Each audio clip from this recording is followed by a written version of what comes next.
Hello and welcome to Health Professional Radio. I'm your host, Neil Howard. Thank you so much for joining us for another segment. We're going to be speaking with Dr. Debbie Thurmond. She's director of the City of Hope's Arthur Riggs Diabetes and Metabolism Research Institute. She's joining us to talk about the Institute's focus on the intersection of diabetes and cancer, helping to bring some answers to the questions like why diabetes is significantly associated with an increase in cancer and how the growing number of highly effective cancer therapies may cause insulin-dependent diabetes. Welcome to Health Professional Radio, Dr. Debbie Thurmond. Thanks for joining us this evening. Thank you, Neil. Nice to be with you. Thanks for the invitation. Well, briefly talk about your professional background and your role as the director of the City of Hope's Arthur Riggs Diabetes and Metabolism Research Institute. Absolutely. So I'm trained as a biochemist and a cell biologist in areas of research that pertain to diabetes. So specifically, I study skeletal muscle to understand what goes wrong in cases of type 2 diabetes, for example. So the job of the muscle is to act as a sponge and soak up all of the excess circulating sugar in our bloodstream. And in cases of pre-type 2 diabetes and type 2 diabetes, the skeletal muscle doesn't do that job well. Mm-hmm. And we call that insulin resistance. And clinically, sometimes it's called pre-type 2 diabetes. I also study how the insulin-producing cells of the pancreas, sometimes you'll hear me call them beta cells, how they are supposed to function, and then how in the cases of either type 1 diabetes or type 2 diabetes, they don't function well and then they start to die. So my background contributes to my ability to lead a broad and diverse group of diabetes researchers and researchers that also traverse the realm and the connections of metabolism that connect diabetes and cancer to one another. I had never heard about the connection between diabetes and cancer. You started to explain how that association happens. Could you go into deeper detail about it? Of course. So diabetes and cancer are individual diseases, but they're both diseases that have a metabolic base to them. So they're both disturbances in metabolism. And the end result is tissues that fail to produce, respond to the body's normal signals, and that keep us what we consider to be healthy. So, but there are also connections now that we're learning from reviewing many years of research that was done in the past that we're seeing in a new light. And that is a lot of trends. So individuals with type 2 diabetes have a much higher risk factor for developing certain kinds of cancer. And then as new and more effective cancer medications are made and tested, when you test enough people, you start gaining data that we look at hard to understand whether some of these effects, I think you already mentioned one, we call them checkpoint inhibitor-induced diabetes. And these are certain medications that are very effective as a cancer therapeutic, but in some cases, individuals will develop a severe case of insulin-dependent diabetes, or if they already come in with diabetes, it can far worsen their disease of diabetes. And sometimes it can be very severe and sometimes even lethal. So that's been a new area of research because of the now broadening usage of that cancer therapeutic. Now, we're not suggesting that one or the other causes one or the other. It's that because you have diabetes, you're more susceptible, or because you have cancer, the therapies may cause insulin-dependent diabetes, correct? But one does not cause the other.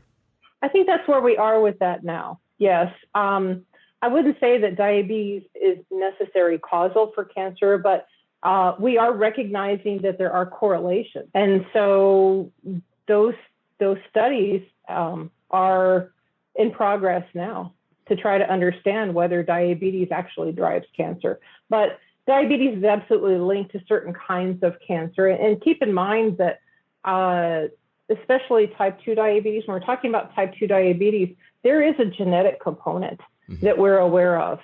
And type 2 diabetes is highly heritable, so it definitely runs in families, and that there are linkages there to the disrupted metabolism that is a hallmark of type 2 diabetes. And that disrupted metabolism is also a factor in cancer. So we started a new department to try to understand this connection. Actually, the first department of its kind in the United States. Now, this is a newly launched Department of Diabetes and Cancer Metabolism. Is that correct? That is correct. Now, less than 1 year. Okay. And this is where the bulk of that research that you've been talking about is being conducted.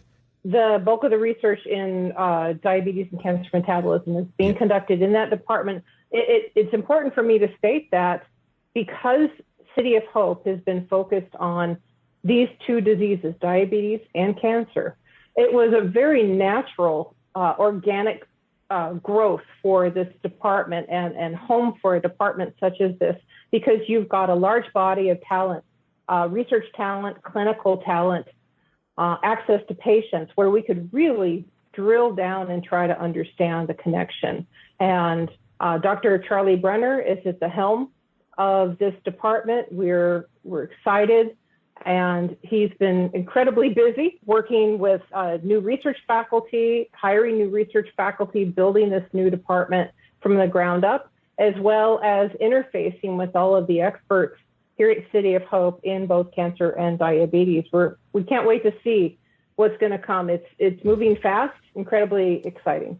Now, when you understand the connection, that is your goal, what is it that you're hoping to uncover, and how do you think that it will impact both of these communities? Do you anticipate the cancer community being impacted more than the diabetes community, or do you hope that it will be equally beneficial? Well, I think that as researchers in healthcare, our goal is always for restored patient health, irregardless of which disease it is. So, but by building the strength at City of Hope on the interface of cancer and diabetes metabolism, our institutional goal is to improve the understanding, which will lead to improved prevention strategies, diagnostic strategies, classifications, and treatment of both diseases to reduce the burden on human health as a whole. Well, can you give us a website where our listeners can go and learn more about this research? Absolutely. www.coh.org. That's the main portal for City of Hope. Was there anything that you'd like to add? We're also focused on type 1 diabetes, and I'm excited to share that in addition to focusing on cures for type 2 diabetes, we're very focused on cures for type 1 diabetes. We have new clinical trials that are open and accruing patients. One in particular is what we refer to as an inverse vaccine. And this is a concept that is quite novel, and we're in the process of accruing patients for it at this time. The idea is you can actually treat people that have existing type 1 diabetes. Right now, we're looking at individuals who've had diabetes for perhaps a shorter period of time, not decades and decades.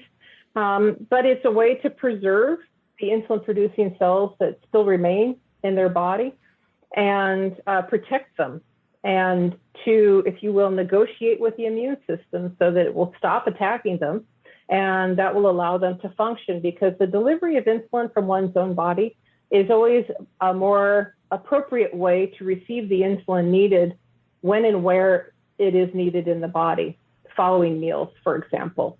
So we're very excited by our new type 1 diabetes discoveries, and we're aiming for a cure.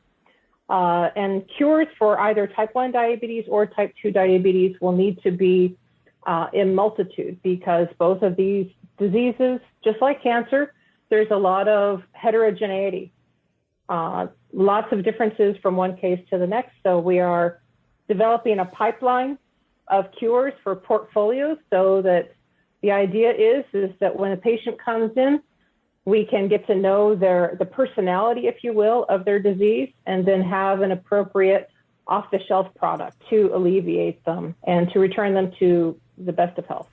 Well, you've got a lot going on, and I'm hoping that we'll be able to speak again in the future as some of these developments take shape. Thank you, Neil. It was great to be with you today. You've been listening to Health Professional Radio. I'm your host, Neil Howard, in conversation with Dr. Debbie Thurmond.